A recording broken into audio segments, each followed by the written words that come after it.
Oh man, so imagine you're at your house and it's 3 a.m. on a Friday night or Saturday morning, whatever you want to call it, and you just vibing, just chilling, like just minding your business. You may be asleep, you may be up playing a game, watching TV, but you in there minding your business, all right? Safe and sound. But next thing you know though, you hear a big ass banging, booming on your front door.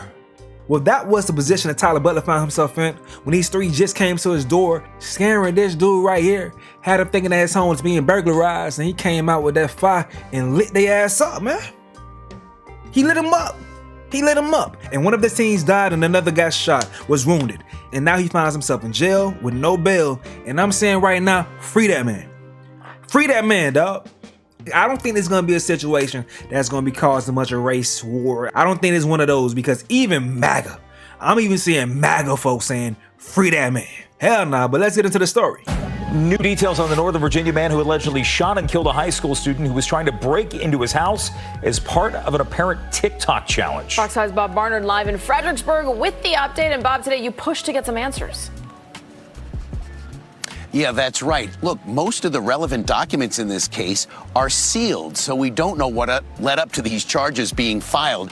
The suspect's brother did answer our knock on the family's front door this afternoon, but said they had no comment. Tyler Butler is 27 years old. He is charged with second-degree murder, malicious wounding, and using a firearm in the commission of a felony. He's accused of shooting at 3 teenagers behind the home he grew up in and shares with his parents and brother here on Mackenzie Lane in Fredericksburg. The shooting happened around 3 a.m. Saturday. The Spotsylvania County Sheriff's Office says the teens were attempting to burglarize the Butler's house. 18-year-old Massaponax High School senior Michael Bosworth was shot and killed. One of the 2 juveniles with him was shot and wounded. They tell investigators they were videotaping themselves doing a ding-dong ditch as part of a TikTok challenge. One of Tyler Butler's longtime neighbors here says she's devastated by what's happened. It's very sad, very sad. This is truly on everybody's part. Like, poor child, the poor kid that got killed, and of course what happened to him. I mean, such a stupid prank, and look at the results. Family's ruined. So, very sad. Hope this does not happen, and I hope that kids learn a lesson. Michael Bosworth's classmates held a vigil in his honor as part of their senior sunset celebration at school last night. Those who knew him still try to make sense of Michael Bosworth's death. I do feel as if this brought us, like... They had to get the homie. They had to get the homie for this one, huh? More closer together, because I would say that our counselor has been doing such a fantastic job, you know, reaching out to everybody. Our principal, Dr. Lancaster, phenomenal job as well. And I couldn't be more thankful for the supporting cast at Massaponax, you know. Now, in court documents, Tyler Butler reports being single, having gone to college to study computer science, and now making his living through sports betting. He's being held in jail without bond, has his next court date next month. We've reached out to the Spotsylvania County Sheriff's and Commonwealth's attorney's offices. They have no comment about this case. And not long ago, guys, I met with a neighbor here who showed me video from in front of his home not long before the shooting down the street. And the video, he wouldn't share it with us yet, but it shows 3 teenagers approaching his house and not ringing the doorbell and running, but banging and kicking his garage door. He says they weren't trying to break into his house, but this was not just simply ringing and running.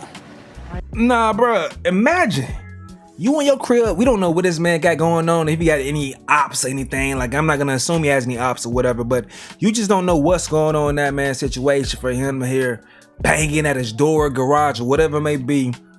You gotta come and check on that with the fire, because you think it's someone trying to break in. They're trying to kick the door down. Like I read, I'm gonna read this to y'all in a second, that the report from the 911 phone call was that someone was trying to burglarize the home by kicking the door down, and the homeowner fired shots at the people that was trying to break in. That's how the phone call went. Hey, bro, free this man, though. Free this man. But let's get into some more details over here from the Washington Post. So this jit right here, dog, this is the dude that passed away. Michael Bosworth, all right? So it says someone called 911 to report a burglary in progress, but the sheriff's office said the person who made the emergency call reported a resident had fired shots after 3 people tried to kick down a door. Authorities did not publicly identify the caller. Out of the 3 kids, 1 wasn't injured, okay? He's the one that spoke with the detectives, and he showed them his cell phone and the videos that was in his phone from when they hit a house earlier, okay? Now, after that point, they asked for a warrant to search the teens' phones, all right? Now, after that warrant was put in, the next day, they arrested Butler. So, who knows what was on that footage that made them arrest dude? I'm gonna tell y'all right now, I don't care, bro. I don't care. Man, this man is in his own crib, chilling. And it's not like the Ralph Yarl situation, a young man that simply rang the wrong doorbell while trying to pick up his younger sibling. It wasn't simple like that, you know, simply went to the wrong doorbell, rang it, and dude came out and blasted the young man. It wasn't that. These dudes made it sound like they were trying to kick down the door. Ralph is doing well, by the way, right now. He did survive that shooting, and he's doing well right now. And a guy, he got a plea deal, but I think he did pass away. I don't know. That plea for him was up to 7 years, okay? And this was in Missouri once again. Now, like I told y'all earlier, even MAGA is on the side of this dude.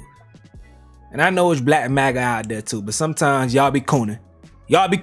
But in this situation, y'all ain't got a coon. It's okay. Because even white MAGA's like, nah, the homeowner should be able to defend his home. So chill out on the coon shit. Now, some folks were acting a little weird at first because y'all know once they see a black man, they can't control themselves, all right? Dude says, does he think he'll get the $500K that Carmelo got? I ain't gonna lie. He needs a Gibson Go. I ain't gonna lie. So they knocked on his door and ran, and then he opened the door and fired at them as they were running away. I'm all in favor of stand your ground, but if someone has taken nothing, isn't threatening you, and is actively trying to get away from you, and you still fire, that's not it. Oh look, another it's not a black community problem, am I right? Should I loot at Foot Locker for essential supplies now? That's how this works, right? Bruh, they was trying to crank on up, but when people read the actual situation, you had comments like this: watch how people somehow make this into a race thing. The black guy owns the home and lives in the neighborhood, and the white guys were trying to break in and lied, saying they were doing a prank. Now, they may have been doing a prank. I don't know if they're lying, but that privilege would allow them to think that they can go ahead and do what they was doing with no type of consequences because they ain't never experienced shit or had to worry about that risk, you know? I'm just saying, the neighborhood I come from, you ain't going around at 3 a.m. banging on nobody though, and not expecting some shit to be flying back at your head, at your chest. However, something is going to happen to you. You going around banging on somebody's door at 3 a.m. You can't get the full story from one news article, but nothing good happens when you mess with people and their property at 3 a.m. Tragic case of FAFO. Trespassing on someone's property at 3 a.m. in the morning is never a good idea. Although playing ding dong ditch is usually a harmless game. To be honest, I played it myself when I was younger in the daytime. This lady says, so they rang the doorbell and ran. How slow do they run if the homeowner had time to wake up and get his gun and get to the door? This person right here says, how is the homeowner supposed to know it was a prank? Does Virginia have a stand your ground law? Okay, so in regards to that, it says Virginia does not have a specific stand your ground law, but it does have a no duty to retreat rule under circumstances. Essentially, if you are faced with a threat or imminent harm, you are not obligated to retreat before using force, including deadly force, to defend yourself, provided you did not provoke the attack. So once again, no duty to retreat. Virginia law does not require someone to retreat if they are not the initial aggressor and are facing a threat of imminent harm. But what may directly have to do with this situation is the castle doctrine. It says Virginia also has a castle doctrine, which means you have the right to use deadly force in defense of your home if you reasonably believe there is a threat of imminent death. So man, listen, this is gonna go to a grand jury. They're gonna have to decide if they're gonna go ahead and go forward with this. I hope they say no, we're not going to go through with this situation, you know, because this man was at home minding his business and these kids come at 3 a.m. and now he got to serve time in jail. Like, come on, man. I don't like that. I'm not rocking with that, dog. Free him, bro.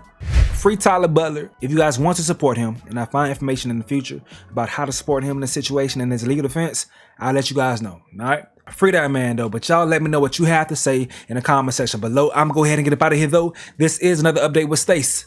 Yo.